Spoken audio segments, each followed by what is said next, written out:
आप देख रहे हैं माय हॉरर स्टोरी शिव के साथ। चलिए बढ़ाते हैं आज की कहानी की ओर। वह रात थी अमावस की रात। यह सोचकर तुम्हारे रोंगटे खड़े हो जाएंगे कि कहानी सुनते वक्त पीछे मत देखना, वरना खतरनाक हो सकता है। पीछे भूत भी हो सकता है। सोच लो, देखना मत देख लिया न, कुछ भी तो नहीं था। मगर डरे ना, इसी तरह के भय को ही तो डर कहते हैं। डर एक ऐसी चीज बनाई है भगवान ने कि पूछो मत, बस हम लोग डर डर के जीते जा रहे हैं। जाने कब यह डर खत्म होगा, शायद मरने के बाद, क्योंकि मरने के बाद तो सारे डर खत्म खल्लाश हो जाते हैं। देखो, यह सब बकवास है, बहुत हो गई यह डर की बातें। कहानी सुनते जाओ, डर तो अभी लगेगा जब कहानी सुन। एक समय की बात है, अकालगढ़ में कभी भी अकाल नहीं पड़ा था, तब भी इसका नाम अकालगढ़ था। और अकाल अब पड़ता है, तभी इस गांव का नाम अकालगढ़ है। इस गांव के अकाल पड़ने की भी एक कहानी है। सुनाओ क्या? नहीं, अरे नहीं सुनाऊंगा तो तुम्हें क्या घंटा समझ में आएगी। चलो अब असली बात पर आते हैं।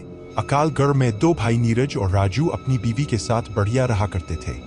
राजू और नीरज में अच्छी बनती थी। नीरज का विवाह नहीं हुआ था, पर होने वाला था। कुछ दिनों बाद नीरज की भी शादी हो गई। कुछ दिनों तक तो ठीक ठाक चलता रहा, पर उनकी बीवियों में आपस में नहीं बनती थी, तो उन्होंने अलग अलग रहने का फैसला किया। दोनों अलग अलग रहने लगे। राजू अलग होने पर बहुत कामचोर हो गया था। पहले वह भाई नीरज के साथ थोड़ा बहुत काम काज कर लिया करता था। वह दिन दिन और कामचोर होता गया और उसकी आर्थिक स्थिति खराब हो गई। और नीरज अपना काम काज सही करता रहा। उसने अपनी मेहनत से काफी अनाज खेत से उगाया। यह सब देख देख कर उसका भाई राजू बहुत जलता था, पर नीरज अपनी तरफ से सही था। एक दिन राजू और उसकी पत्नी ने मिलकर नीरज की पत्नी को रात में मार दिया। नीरज किसी काम से बाहर गया हुआ था। दोस्तों, वह रात अमावस्या की रात थी। चांद अपनी पूरी रोशनी पर था, तारे टिमटिमा रहे थे। रात बिल्कुल शांत थी। उन्होंने पहले उन दोनों ने उसके घर कूदकर पहले सारा अनाज चुरा लिया। जब नीरज की पत्नी को पता चला कि उसके अनाज की कोई चोरी कर रहा है, तब उसने उठकर देखा तो राजू और उसकी बीवी अनाज चुराने में लगे थे। तब नीरज की बीवी ने कहा कि आप यह क्या कर रहे हो, अपने ही घर में चोरी। यह सुनकर राजू और उसकी बीवी ने सोचा कि अगर इसने गांव वालों को बता दिया तो वो लोग हमें गांव से ही निकाल देंगे। इस डर के मारे उन्होंने उसकी पत्नी को मार डाला और दूर जंगल में गाड़ के आ गए। सुबह जब नीरज घर पहुंचा तो देखा कि उसका अनाज नहीं है, थोड़ा बहुत बचा था, वह बिखरा पड़ा था। जब उसने अपनी पत्नी को आवाज लगाई पर कोई जवाब नहीं आया। उसने सारे घर को छान डाला पर वो कहीं नहीं मिली। फिर उसने अपनी भाभी से पूछा कि मेरी बीवी कहाँ गई, तो उसने हड़बड़ा के बोला मुझे नहीं पता, कल शाम तक तो घर पर ही थी। इतना पूछकर उसने पड़ोसियों से पूछा तो किसी ने कहा पता नहीं, और किसी ने बताया शाम तक तो घर पर ही थी। वो बहुत घबरा गया और कुछ लोगों को बताया कि घर का सारा अनाज किसी ने चुरा लिया है और मेरी बीवी का भी पता नहीं है कि कहाँ है वो। उसने घर जाके फिर देखा तो उसे उन गेहूं से एक चाकू मिला और कुछ खून भी पड़ा था। उसे सब कुछ समझ में आ गया कि उसे किसी ने मार के सारा अनाज चुरा लिया है। तब उसने अपनी छत पर जाकर देखा तो उसे कुछ अनाज भी गिरा मिला। तो उसे अपने भाई राजू पर शक हुआ, पर नीरज वैसे भी अपने भाई राजू की बहुत इज्जत करता था, इसलिए उसने कुछ कहा नहीं। तब एक दिन राजू ने कहा कि तू अकेला मत रह, हमारे साथ ही आजा, हम साथ ही रहेंगे। वह राजू को मना तो नहीं कर सकता, इसलिए वह उसके साथ मन मार के रहने लगा। गांव के कुछ लोग उसकी बीवी को गंदी औरत कहने लगे और कहते थे कि सारा अनाज लेकर भाग गई, बेचारा नीरज अकेला रह गया। चुड़ैल कहीं कि यह सब बातें उसे सुनने को मिल रही थी। वह बेचारा क्या करता, अपने भाई को कुछ नहीं कह सकता था। एक दिन की बात है, गाँव के कुछ लोग जंगल से लकड़ी लेने गए थे, तो वे लकड़ी काट ही रहे थे। तब उन्हें किसी स्त्री के रोने की आवाज सुनाई दी। तो उन्होंने कहा कि इस जंगल में कौन रो रहा है, कहीं कोई रास्ता तो नहीं भटक गया। तो वो लोग जिधर से आवाज आ रही थी उसी तरफ चल दिए। कुछ दूर चलकर उन्होंने देखा कि एक औरत एक पेड़ के नीचे बैठकर रो रही है। जब तक वो उसके पास पहुंचते वह गायब हो गई। उन लोगों ने जब इस तरह का दृश्य देखा तो वो घबरा गए, उनके तो पसीने छूटने लगे। तब एक आवाज आई कि अब तुम लोग कभी भी इस जंगल से लकड़ी नहीं काटोगे, और जो भी यहाँ लकड़ी काटने आएगा वो जिंदा वापस नहीं जाएगा। और तुम लोग मुझे चुड़ैल कहते हो न, तो चुड़ैल सही, आज से तुम्हारे गांव में कभी पानी नहीं बरसेगा, तुम लोग भूखे मरोगे, यहाँ सिर्फ अकाल पड़ेगा। और अमावस की रात एक लाश तुम्हारे गाँव में जरूर मिलेगी, जाओ तुम सब गाँव वालों को जाकर बता दो। आज से 3 दिन बाद अमावस्या है, एक आदमी की मौत जरूर है, जिसने भी मुझे मारा है वो बचेगा नहीं मेरा अनाज खा कर के मुझे चुड़ैल कहते हो गाँव वालों मैं तुम्हें छोड़ूंगी नहीं आज मैंने तुम्हें बख्श दिया जाओ जाओ जाओ चले जाओ मेरे जंगल से मुझे अकेला छोड़ दो जाओ मुझे तैयारी करने दो जाओ। और फिर रोने लगी वो लोग डर गए यह सब क्या था स्त्री रोने का कारण क्या था। एक आदमी बोला अरे वह कह रही तो थी कि मेरा अनाज चुरा लिया और मुझे मार दिया इसका मतलब यह नीरज की बीवी थी जिसे किसी ने अनाज के लिए मार डाला है और वह चुड़ैल बन गई है। तभी एकदम एक भयानक चेहरा उनके सामने आया तुम लोग अभी तक गए नहीं जाओ यहाँ से वरना मैं तुम्हें भी मार दूंगी। उनके तो होश उड़ गए भागो भागो चुड़ैल चुड़ैल ऐसा कहते हुए वह गांव पहुंचे सारे के सारे ऐसे हांफ रहे थे जिंदगी में इतना कभी नहीं भागे होंगे। गांव वालों ने इस तरह उन्हें भागते हुए देखा तो कहने लगे क्या हुआ चुड़ैल चुड़ैल बके जा रहे हो आगे भी कुछ बोलो। अरे तुम्हें बोलने की पड़ी है हमारी जान पर बनी है। अरे पर हुआ क्या तुम लोग इस तरह क्यों हांफ रहे हो बताते हैं पहले सांस तो लेने दो। तब उन्होंने गांव वालों को बताया कि नीरज की बीवी चुड़ैल बन गई है और उसने हमसे कहा है कि मेरा अनाज किसी ने चुरा कर किसी ने उसे मार के जंगल में दफना दिया है और वह कह रही थी कि अब तुम्हारे गांव में कभी पानी नहीं बरसेगा और हर अमावस्या को एक आदमी की मृत्यु होगी। जब तक उसकी आत्मा को शांति नहीं मिल जाएगी तब तक यूं ही वो लोगों को मारती रहेगी। एक आदमी ने पूछा पर नीरज की बीवी को मारा किसने। कुछ लोगों ने कहा पता नहीं कोई तो है इस गांव में जिसने यह पाप किया है कि एक हिंदू औरत को दफना दिया। पर जिसने भी यह काम किया है उसकी वजह से सारा गांव मुसीबत में पड़ गया है। यह बात सुनकर राजू भी वहां पहुंच गया और सब बातें सुनकर उसके होश उड़ गए और वह घबरा सा गया और कहने लगा वो चुड़ैल कोई और होगी वह चुड़ैल नहीं बन सकती वह तो अनाज लेकर भाग गई है। कुछ गांव वालों ने कहा वो तो अमावस्या को ही पता चलेगा कि किसने उसकी हत्या की थी। चलो आने अपने घर जाओ सब लोग जो होगा देखा जाएगा। राजू के चेहरे पर तो 12 बज ही गए थे और वह भागता हुआ अपनी बीवी के पास पहुंचा और बोला कि हम लोग अब नहीं बचेंगे। आज से 3 दिन बाद अमावस्या को वो चुड़ैल हमें मार डालेगी। वो बोली तुम पागल तो नहीं हो गए तुम्हारी तबीयत तो सही है क्या हो गया है चुड़ैल हमें मार डालेगी। कौन चुड़ैल। अरे वही नीरज की बीवी जिसको हमने मारकर जंगल में दफना दिया था। क्या हाँ वो सारे गांव वाले कह रहे थे। नीरज ने यह सारी बातें छुपकर सुन ली थी और अनजान बनकर बोला भैया इतना क्यों डरे हुए हो कौन तुम्हें मार डालेगा। राजू अरे नहीं वो तो मैं तुम्हारी भाभी को उस चुड़ैल के बारे में बता रहा था।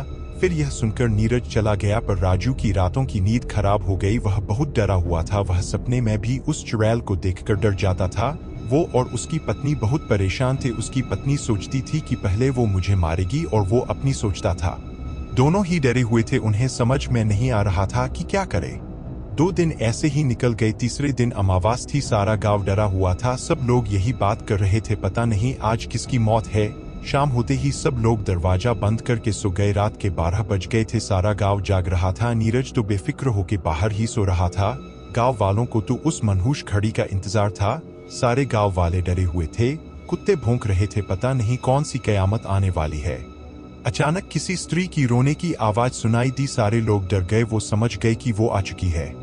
नीरज ने देखा कि एक औरत रोते हुए उसकी ओर आ रही है। बाल फिकरे हुए चेहरे पर चांदनी रात में उसकी आंखें चमक रही थी। वह पहले तो डरा। वह उसके पास आकर बोली तुमने मेरी खबर तक नहीं ली कि मैं कहाँ चली गई हूँ। तुम भी इन गांव वालों की बातों में आ गए। तुम्हें पता है जब तुम उस दिन बाहर गए थे उस दिन इन लोगों ने मुझे मारकर सारा अनाज चुरा लिया था।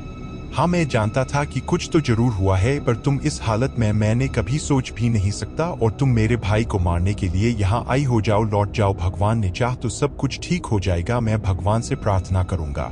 वो चिल्लाई नहीं तुम्हें तो मेरे साथ होना चाहिए था। तुम भी इन गांव वालों की तरह बन गए। भगवान क्या खाक ठीक करेगा। अब मैं इस गांव को बर्बाद करूंगी और तुम्हें क्या लगता है कि मैं तुम्हारे कहने पर तुम्हारे भाई को छोड़ दूंगी। नहीं मैं इस दिन के लिए कितना रोई हूँ और कितना तड़पी हूँ। मैं उसे नहीं छोड़ने वाली। उन दोनों में से एक की मौत आज जरूर है।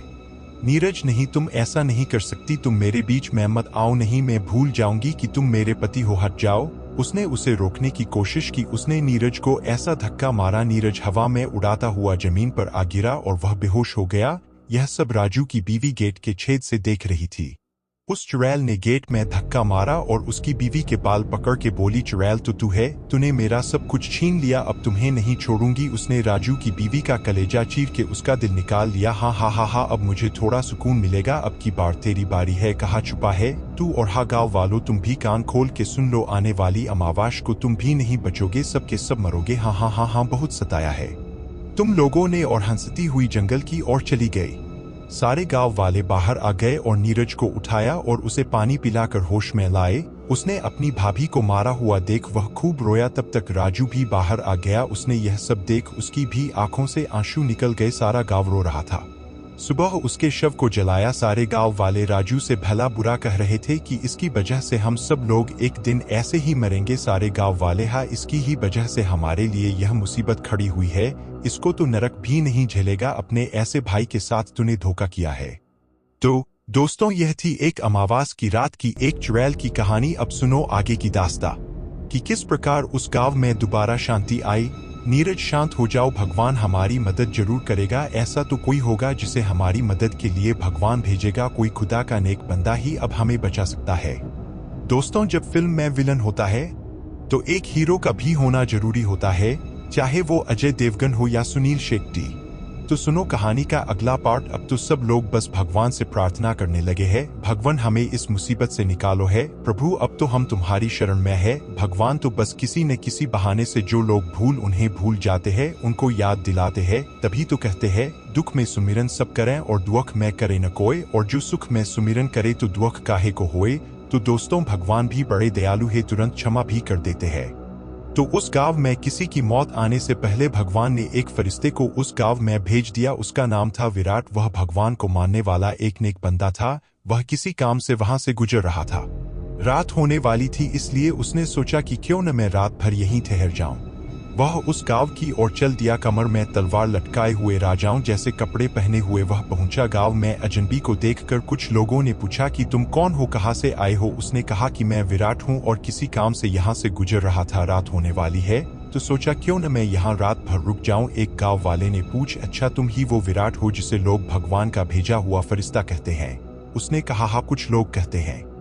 सब लोग उसके पैरों में गिर पड़े। भगवान ने हमारी सुन ली, तुम जैसे फरिश्ते को भेज दिया। हमें बचा लो विराट, हमें बचा लो, हमें उस चुड़ैल से बचा लो। तुम ही हो जो हमारी मदद कर सकते हैं। विराट, अरे यह क्या कर रहे हो, पहले खड़े हो जाओ। फिर सब खड़े हो गए। अब बताओ बात क्या है, तुम इतने घबराए हुए क्यों लग रहे हो। अरे गाँव अमीन, एक चुड़ैल हम सबको मार डालेगी। अरे मैं आ गया हूँ ना, सब कुछ ठीक हो जाएगा। आओ सारे बताओ मुझे क्या हुआ है। तब गांव वालों ने सब कुछ बता दिया और राजू और नीरज को बुलाया और कहा, राजू तुमसे जो लालच में जो कुछ हुआ बुरा हुआ उसे तुम भूल जाओ और हमारा साथ देकर इस गांव को बचाओ। और नीरज, तुम अपने बड़े भाई को माफ कर दो। नीरज, मैं तो भाई से कभी गुस्सा भी नहीं हुआ, मगर आप लोगों को लगता है कि मैं गुस्सा हूं, तो भाई मुझे माफ कर देना। और उसने राजू के पैर छू लिए। राजू ने उसे उठाकर गले लगा लिया। दोनों की आंखों से आंसू निकल रहे थे।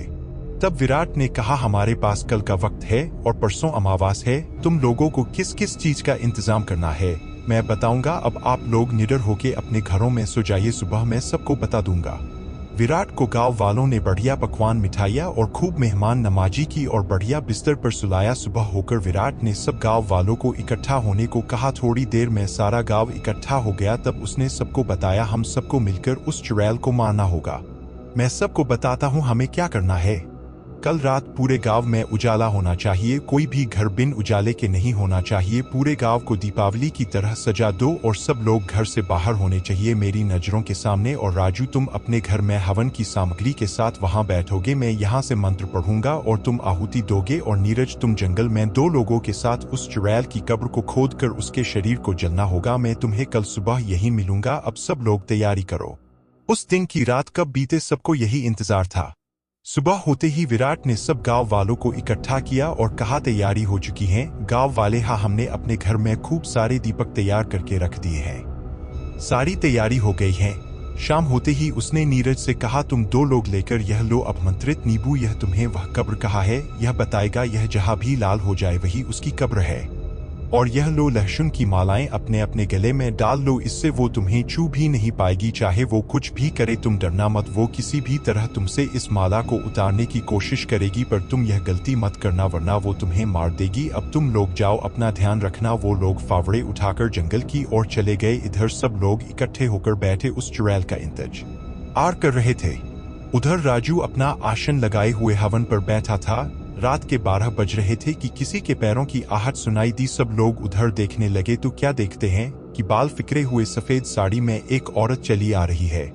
उसने गांव में रात रोशनी देख वह रुकी और फिर आगे बढ़ी। उसने देखा कि सारे गांव वाले बाहर बैठे हैं, जैसे कि उन्हें बिल्कुल डर नहीं किसी बात का। वह जोर से चिल्लाई, अरे मूर्खों, मरने की इतनी जल्दी है? हा हा हा हा, तो यह लो। उसने जोर से हवा चलाई कि सारे दीपक बुझ गए। सारे गांव में अंधेरा हो गया। सारे लोग डरने लगे। वह कभी इधर दिखे कभी उधर। हा हा हा हा हा, अब तुम सब लोग मरोगे। ऐसा होते देख विराट ने कहा, रुक जाओ, इन गांव वालों को छोड़, मुझसे लड़, इनसे मैंने कहा था यह सब करने को। चुड़ैल बोली, तू कौन है?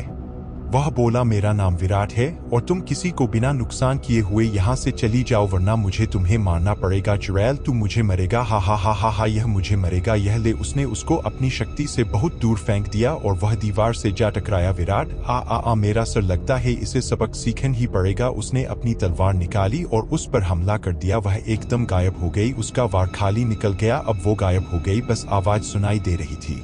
विराट ने भगवान से प्रार्थना की और आंखें खोली। अब उसे वह चुड़ैल दिखाई देने लगी। उसने अपनी तलवार से उसके चोट पहुंचा दी। अब वह अपने को हारता देख वह राजू की और लपकी। विराट ने मंत्र पढ़ना शुरू किए है, प्रभु मैं अपने पापों को कबूल करता हूँ, मुझे माफ कर दो, मैं आगे से कभी ऐसी भूल नहीं करूंगा। यही राजू दोहरा रहा था और वह हवन में आहुति दे रहा था।